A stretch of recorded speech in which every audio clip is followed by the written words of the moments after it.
বছরের পুরনো কথা। একটি ভয়ানক জঙ্গলে বাস করত একটি অনেক বড় সিংহ। সেই সিংহটি দিনে এবং রাতে সবসময় জঙ্গলে জঙ্গলে নিজের শিকারের জন্য ঘুরে বেড়াত। একদিনের কথা, সিংহটি সারা জঙ্গল খুঁজে খুঁজেও নিজের শিকারকে খুঁজে পেল না। তাই সিংহটি নিজের শিকার খোঁজার জন্য জঙ্গলের বহু দূরে চলে গেল। মনে হয় আজ আমাকে ক্ষুধার্তই থাকতে হবে। অন্য কোনো রাস্তায় তো আমি খুঁজে পাচ্ছি না। চারদিকে ঘুরে বেড়ালাম, কোনো একটা শিকার খুঁজে পেলাম না আজ। তারপরে সিংহটি মন খারাপ করে জঙ্গলের আরো ভিতরে গেল। তারপরে চারদিকে তাকিয়ে দেখলো হঠাৎ একটা সামনে গুহা। এত সময় পার হয়ে গেল, কোনো শিকার খুঁজে পেলাম না। গুহার ভিতর গিয়ে দেখি যদি কোনো শিকার খুঁজে পাই। পথ চলতে চলতে হাঁপিয়ে গেলাম। গুহার ভিতরে একটু জিরিয়েও নেওয়া যাবে। এই বলে সিংহটি গুহার ভিতরে চলে গেল। সিংহটি গুহার ভিতরে গিয়ে দেখে ওখানে কোনো শিকার নেই।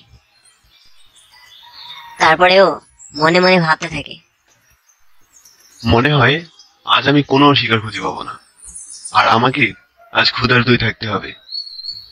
আর আমি তো এটাও জানি না এই গুহায় কোনো জানোয়ার থাকে কিনা। কিন্তু এই গুহার মালিক ছিল এক শিয়াল। সে শিকারের জন্য জঙ্গলের অন্য এক পাশে গিয়েছিল। মনে হচ্ছে আজ আমাকে না খেয়েই থাকতে হবে। সারা দিন কেটে গেল জঙ্গলে জঙ্গলে ঘুরতে ঘুরতে, তবুও একটা শিকার খুঁজে পেলাম না। গুফা থেকে বের হয়েছি সেই সকালে। আমাকে খুব তাড়াতাড়ি গুফায় ফিরতে হবে, তা না হলে রাত হয়ে যাবে। কাল না হয় সকাল সকাল আবারও শিকারের জন্য বের হব। তারপরে শিয়াল ওখান থেকে গুফার দিকে রওনা দিল। অন্যদিকে সিংহটি কোথাও যায়নি। সে ওখানে দাঁড়িয়ে দাঁড়িয়ে মনে মনে ভাবছে, এই গুফা, কোনো না কোনো জানোয়ারের তো নিশ্চয়ই। সে এখন না হয় একটু পরে, তাকে তো এখানে অবশ্যই আসতে হবে। ওই জানোয়ার যখন আসবে, ওকে শিকার করে আমার পেটের ক্ষুধা নিবারণ করব। এমনিতেই আমি অনেক হাঁপিয়ে গেছি। এখানে একটু জিরিয়ে নেওয়া যাক। ওকে শিকার না করে এখান থেকে আমি কোথাও যাচ্ছি না আজ। শিয়াল যখন গুফার সামনে আসলো, তখন শিয়াল দেখতে পেল তার গুফার সামনে কোনো জানোয়ারের পায়ের ছাপ। তারপর শিয়াল মনে মনে ভাবতে লাগলো, আমি এতক্ষণ গুফায় ছিলাম না, জঙ্গলে জঙ্গলে শিকারের জন্য ঘুরে বেরিয়েছি।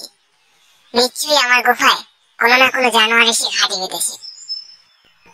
এই গুফার বাহিরে যে পায়ের ছাপ দেখতে পাচ্ছি, এটা শুধুমাত্র গুফার ভিতরে গিয়েছে, বাহিরে আর আসেনি। আমাকে এত তাড়াতাড়ি গুফার ভিতরে যাওয়া একটুও ঠিক হবে না।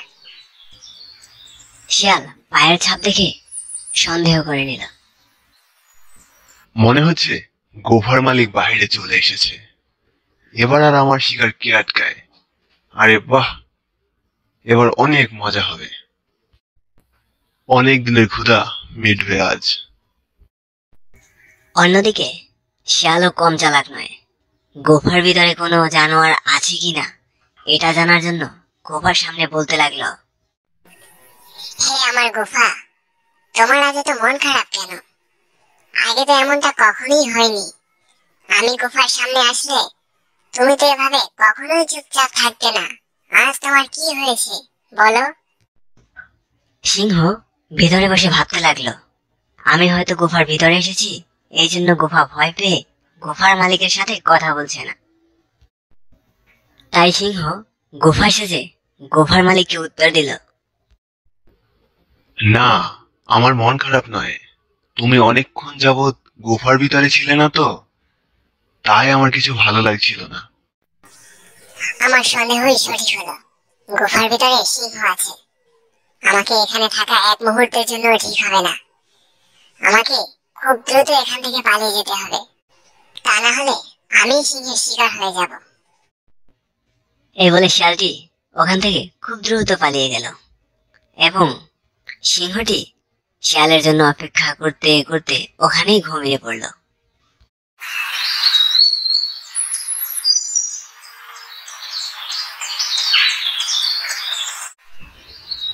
এটা অনেক দিনের পুরনো কথা।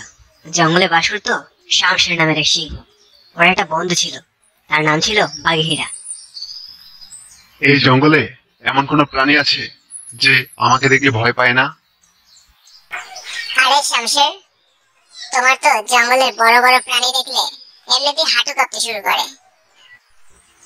বাঘিরা, তোর এত বড় সাহস, তুই আমার মুখের উপর এত বড় কথা বললি? শামশের, আমি তো একটু মজা করলাম। সাবধান, তুই আমার নাম ধরে ডাকবি না। আমি এই জঙ্গলের মহারাজ। কিন্তু তুমি তো আমার বন্ধু হও। আজ থেকে তোর আর আমার বন্ধুত্ব এখানেই শেষ। তুই তোর পথে থাকবি, আমি আমার পথে। আমি আর কখনোই তোর কাছে যাব না। এটা শুনে বাঘিরা ওখান থেকে মন খারাপ করে চলে গেল। কিছুদিন পরে শামশেরের মন্ত্রী শিয়াল পণ্ডিত বাদরকে ধরে নিয়ে আসলো, কারণ বাদর ছিল জঙ্গলের সব থেকে বড় চোর। তুই এই জঙ্গলের সব থেকে বড় চোর। জঙ্গলের সবকিছু চুরি করার পরেও আমার মহলেও চুরি করেছিস তুই। তোকে এর শাস্তি অবশ্যই পেতে হবে। তোর শাস্তি হলো 1 মাস পরে পাহাড় থেকে ঝাঁপ দিয়ে তুই আত্মহত্যা করবি। সেনাপতি ঝুমরুকে কয়েদখানায় বন্দি করো। ঝুমরুর বন্ধু ঢোলু ঝুমরু ধরা পড়েছে একথা শুনে ঝুমরুকে দেখতে আসলো। কতবার বললাম চুরি করো না, চুরি করো না, তারপরেও চুরি করবে। এখন তো ধরা পড়ে গেলে, এখন কি হবে বলো? এখন সব বাদ দাও ঢোলু। আমার তো চিন্তা হচ্ছে আমার পরিবারকে নিয়ে। আমি কিছুদিনের জন্য মুক্তি পেলে আমার পরিবারের জন্য কিছু করতে পারতাম। একথা শোনার পরে ঢোলু মহারাজের কাছে গেল।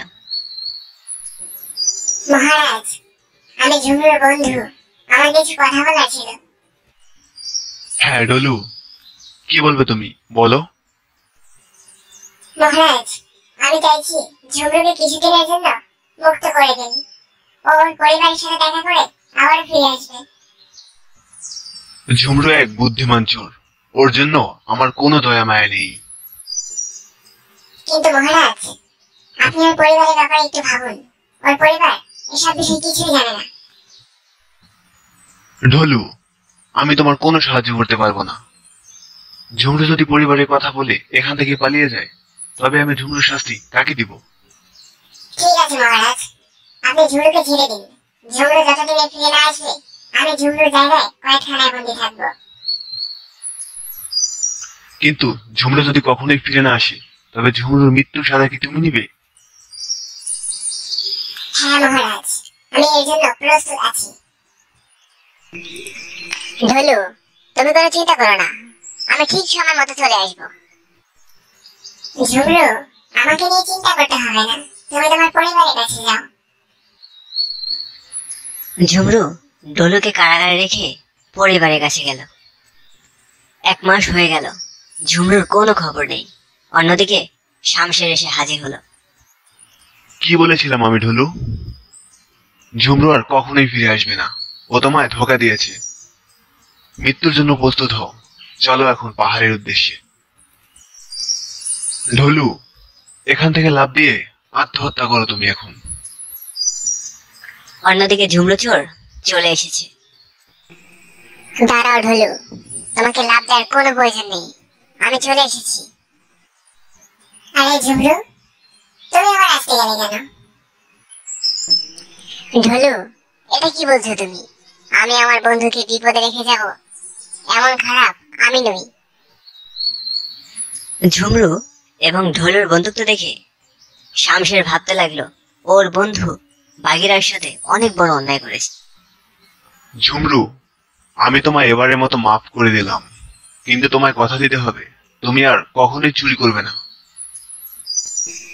আচ্ছা ঠিক আছে মহারাজ, আমি আর কখনোই চুরি করবো না।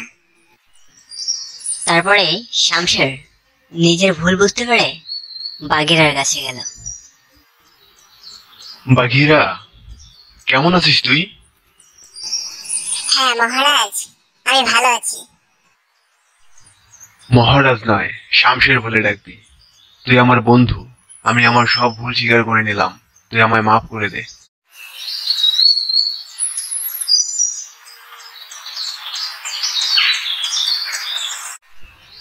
ছোট্ট একটি গ্রামে বাস করত টিনো নামের একটি পাখি। ও দেখতে খুবই সুন্দর ছিল। ওই গ্রামের পাশে অন্য একটি গাছে বাস করত মিনু নামের একটি পাখি। ও দেখতে তেমন একটা সুন্দর ছিল না, কিন্তু ওর মনটা ছিল অনেক ভালো। মিনু সবসময় অন্য পাখিদেরকে সাহায্য করত। ও কখনোই কারো ক্ষতি চাইতো না। অন্যদিকে টিনু ছিল রাগী, বদমেজাজি এবং অহংকারী। ও কখনোই কারো সাহায্য করতো না। এভাবেই কাটছিল টিনু এবং মিনুর দিনগুলো। হঠাৎ একদিন মিনু টিনুর কাছে আসলো সাহায্যের জন্য। কিরে মিনু, তুই আবার কোথা থেকে আসলি? এই তো আমি বাসায় ছিলাম। আমি একটা বিপদে পড়েছি, তোমার কাছে একটা সাহায্যের জন্য এসেছি আমি। তুমি এই সকাল সকাল কোথা থেকে এসে হাজির হলে? আমি প্রথমেই বলে দিচ্ছি, আমি তোমার কোনো সাহায্য করতে পারবো না। তুমি কি চাইছো?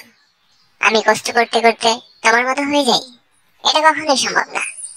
আমার রূপ, আমার কাছে সবকিছু। সময় থাকতে বলছি, ভালো চাইলে এখান থেকে চলে যাও, আর কখনোই আমার কাছে সাহায্যের জন্য এসো না। হ্যাঁ টিনু, আমার প্রথমে ভাবা উচিত ছিল তোমার মতো অহংকারী কাছ থেকে সাহায্য চাওয়াটা আমার ভুল। আমি চলে যাচ্ছি। এই বলে মিনু মনে কষ্ট নিয়ে ওর বাসায় ফিরে গেল। ওই জঙ্গলে রাজু নামের একটি পাখি ছিল। ও সবকিছু উপর থেকে লক্ষ্য করছিল। ও সবকিছু দেখার পরে মিনুর কাছে আসলো আর জিজ্ঞাসা করলো, এই যে মিনু, কি হয়েছে তোমার? মন খারাপ করে বসে আছো কেন? আর দেখলাম আমি টিনা তোমাকে বকাবকি করছে।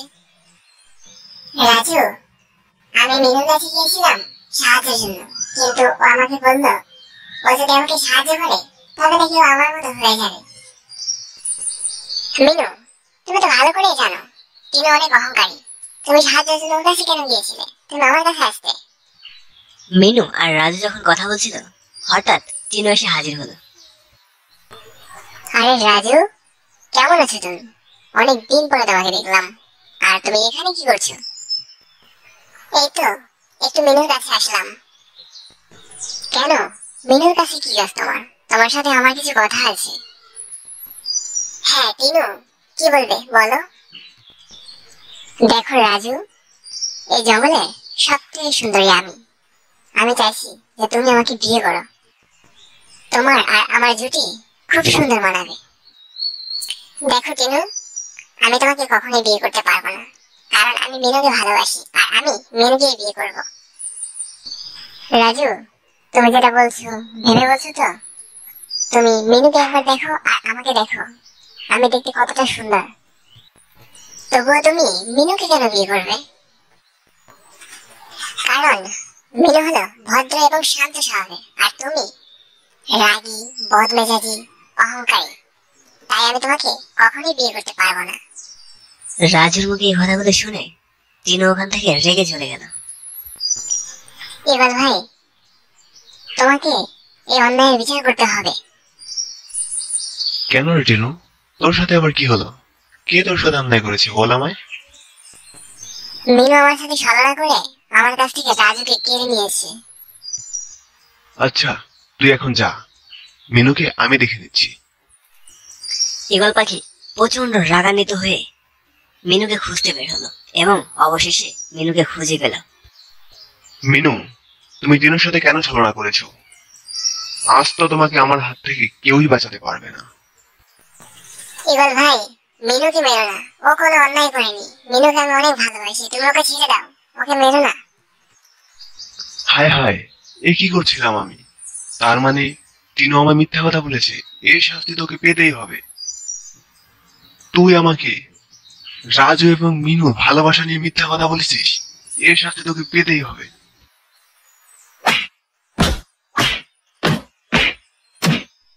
অন্যদিকে রাজু এবং মিনু একই সাথে সুখে শান্তিতে থাকতে লাগলো।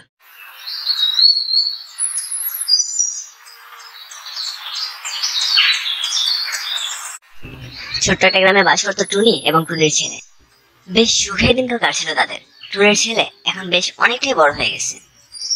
বুঝতে পারছি না কার কাছে যাব। সামনে শীতের দিন চলে আসছে, এখনো ছেলের জন্য একটা পাত্রী খুঁজে পেলাম না। আরে কাক এবং তোতা ভাই, কেমন আছো তোমরা? অনেকদিন পরে তোমাদের দেখলাম। এই তো আমরা সবাই ভালো আছি। তুমি কেমন আছো? এমন উদাস উদাস লাগছে কেন তোমার? কিছু হয়েছে নাকি তোমার? আরে কাক ভাই, ছেলে বড় হয়েছে, ছেলেকে বিয়ে করাতে হবে, কিন্তু কোনো পাত্রী খুঁজে পাচ্ছি না। অন্যদিকে সামনে শীতের দিন চলে আসছে। আরে টনি, এটা নিয়ে চিন্তা করার কি আছে, আমরা তো আছি। তোমার ছেলের জন্য আমরা মেয়ে দেখবো। জি ঠিক বলেছো কাক ভাই, ভরসা করার মতো একমাত্র তোমরাই আছো আমার, তাছাড়া কে বা আছে আমার বলো। টনি, তুমি এসব নিয়ে কোনো চিন্তাই করো না। আমার পরিচিত চম্পা বোনের একটা মেয়ে আছে। মেয়েটি দেখতে সুন্দর, ভদ্র এবং লক্ষ্মী। তুমি চাইলে আমি এই নিয়ে চম্পা বোনের সাথে কথা বলতে পারি। আচ্ছা ঠিক আছে, তুমি কথা বলে আমাকে জানাও তাহলে। এই বলে কাক এবং তোতা টুম্পার বাসায় রওনা দিল। চম্পা বোন, কেমন আছো তুমি? তোমার জন্য একটা সুসংবাদ আছে। এই তো আমরা সবাই ভালো আছি। তোমরা সবাই কেমন আছো এবং আমাদের জন্য কি সুসংবাদ নিয়ে এসেছো তুমি? তোমার মেয়ের জন্য একটা বিয়ের প্রস্তাব আছে। ছেলে হচ্ছে আমাদের পাড়ার টুনির ছেলে। ছেলেটি অনেক ভদ্র এবং নম্র। তোমার মেয়ের সাথে খুব ভালোই মানাবে। আচ্ছা, তুমি প্রস্তাব নিয়ে এসেছো, ভালোই করেছো। সামনে শীতের দিন, বিয়েটা হয়ে গেলে ভালোই হয়। তুমি টুনিকে খবর দাও। এই কথা শোনার পরে কাক এবং তোতা টুনির বাসায় রওনা দিল এবং টুনিকে নিয়ে চলে আসলো। টনি, আমি কাক ভাইয়ের কাছে তোমার ছেলে সম্পর্কে সবকিছু শুনেছি। আমার এই বিয়েতে কোনো আপত্তি নেই।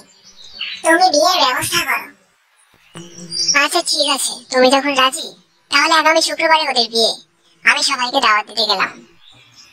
এই বলে টুনি তার সকল আত্মীয় স্বজনদেরকে দাওয়াত দেওয়া শুরু করলো। লিলি, ওই লিলি, তুমি কি বাসায় আছো? জি টনি বোন, আমি বাসায় আছি। তুমি কিছু বলবে? আগামী শুক্রবারে আমার ছেলের বিয়ে, তোমার দাওয়াত রইল। তুমি কিন্তু অবশ্যই আসবে। আচ্ছা ঠিক আছে, আমি ঠিক সময় মতো চলে আসবো। শারিক ভাই, আগামী শুক্রবারে আমার ছেলের বিয়ে, তোমার দাওয়াত রইল। তুমি কিন্তু অবশ্যই আসবে। আচ্ছা ঠিক আছে, আমি ঠিক সময় চলে আসবো। সবাইকে দাওয়াত দেওয়া শেষ হয়ে যাওয়ার পরে টুনি কচ্ছপকে দাওয়াত দিতে আসলো। কচ্ছপ ভাই, আগামী শুক্রবারে আমার ছেলের বিয়ে, তোমার কিন্তু দাওয়াত রইল। তুমি অবশ্যই আসবে। আরে টুনি, কি বলছিস তুই? তোর ছেলের বিয়ে আর আমি আসবো না, এটা হয় নাকি? আমি ঠিক সময় মতো পৌঁছে যাব। টুনি আমাকে দাওয়াত দিয়ে গেল, আমি তাড়াতাড়ি বেরিয়ে পড়ি, নয়তো সময় মতো পৌঁছাতে পারবো না। এই বলে কচ্ছপ গুটি গুটি পায়ে টুনির বাড়ির উদ্দেশ্যে রওনা দিল। চলতে চলতে আমি ক্লান্ত হয়ে গেলাম, আর চলতে পারছি না। এই জায়গাটা বেশ ভালো, এখানে একটু জিরিয়ে নেওয়া যাক। এই বলে কচ্ছপটি ওখানেই ঘুমিয়ে পড়লো। অনেক তো ঘুমানো হলো, এখন আমায় যেতে হবে। এই বলে কচ্ছপটি চলতে শুরু করলো এবং চলার পথে একটি আপেল দেখতে পেল আর ওই আপেলটি খাওয়া শুরু করলো। খাওয়া তো বেশ ভালোই হলো, এবার একটু জিরিয়ে নেই, তারপরে না হয় যাব। এই বলে কচ্ছপটি আবারও ঘুমিয়ে পড়লো এবং ঘুম থেকে উঠে দেখলো আয় হায়, চারদিকে তো ভরপ কেন? মনে হয় আজকে ঘুমানো বেশি হয়ে গেছে। আমাকে খুব দ্রুত পৌঁছাতে হবে, তা না হলে তো আমি বিয়ে খেতে পারবো না। এই বলে কচ্ছপটি আবারও চলতে শুরু করলো এবং টুনির বাড়িতে পৌঁছে গেল। আরে কচ্ছপ ভাই, তুমি এসেছো? চলো বাসায় চলো। আজকে আমার নাতির নামকরণ। তুমি ঠিক সময় মতো চলে এসেছো। আমি তো তোমার ছেলের বিয়ে খেতে এলাম, বিয়ে কি হবে না? বিয়ে কেন হবে না? বিয়ে তো 6 মাস আগে হয়ে গেছে, তখন তো তুমি এলে না। এখন এসেছো, বেশ ভালোই হয়েছে। কচ্ছপটি বুঝতেই পারলো না যে ও ঘুমের ভিতরে 6 মাস কাটিয়ে এসেছে।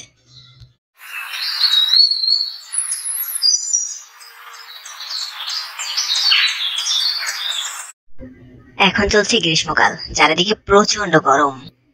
জঙ্গলের সব পাখিরাই চায় ঠান্ডা একটা জায়গা দেখে বাসা বানাতে, কিন্তু কালো কাক আর কুকি জঙ্গলের সব থেকে ঠান্ডা জায়গায় আগে থেকেই বাসা বানিয়ে রেখেছে। ওই যে দেখো, আসছে পুচকে টুনি। কিরে টুনি, তোর দিনকাল কেমন চলছে? আমার দিন একটু ভালো যাচ্ছে না, চারিদিকে প্রচন্ড গরম, আমি কোথাও থাকতে পারছি না। তুমি তো জঙ্গলের সব থেকে ঠান্ডা জায়গায় বাসা বানিয়ে থাকছো, আমি চাইছি যে তোমার এখানে আমি একটা বাসা বানিয়ে থাকবো। এমনটা কখনোই ভেবো না, এখানে আমরা আগে বাসা বানিয়েছি, এখানে আমরাই থাকবো, অন্য কোনো পাখি এখানে এসে কখনোই থাকতে পারবে না। এটা তো জঙ্গল, এখানে সবাই থাকার অধিকার আছে, আমাদেরও থাকার অধিকার আছে। এমন ভাবে তুমি কথা বলছো মনে হচ্ছে গাছ তুমি কি নিয়ে নিয়েছো। টুনি, তুই এত বড় সাহস কোথায় পেলি? তুই আমার মুখে মুখে কথা বলিস? তুই মার্কেটে না চাইলে এখন এখান থেকে পালা।